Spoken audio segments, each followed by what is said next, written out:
C'est la première fois en temps de paix que la capitale française sera soumise à un couvre-feu. 8 autres grandes villes, de Marseille au sud à Lille à la frontière belge, seront soumises aux mêmes restrictions pendant 4 semaines. Tout le monde doit être à la maison à 21 heures et y rester jusqu'à 6 heures du matin, sauf si vous avez une raison particulière d'être à l'extérieur. La police procédera à des contrôles et une amende de 160 $ sera imposée à quiconque enfreint le couvre-feu. Le président de la République s'est entretenu dans une interview en direct aux heures de grande écoute avec 2 des présentateurs les plus connus de France. Il s'agissait de sa première longue intervention télévisée nationale depuis le 14 juillet.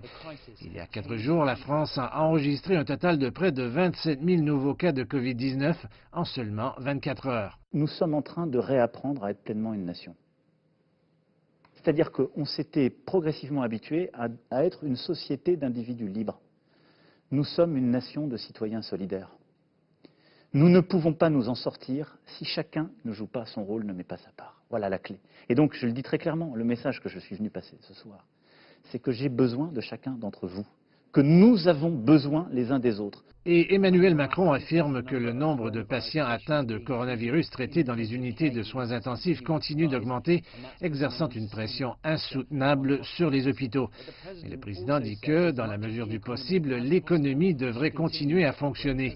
Les magasins et les bureaux de poste n'auront pas à fermer, les cafés et restaurants pourront toujours ouvrir normalement pendant la journée et les écoles et universités ne fermeront pas. Une autre mesure qui entre en vigueur est l'état d'urgence sanitaire national qui donne au gouvernement le pouvoir de statuer par décret plutôt que d'avoir à déposer chaque proposition au Parlement. Le gouvernement répète depuis des mois qu'il s'agit d'un combat contre le coronavirus dans lequel chacun doit jouer son rôle, mais des critiques estiment que le message est contradictoire.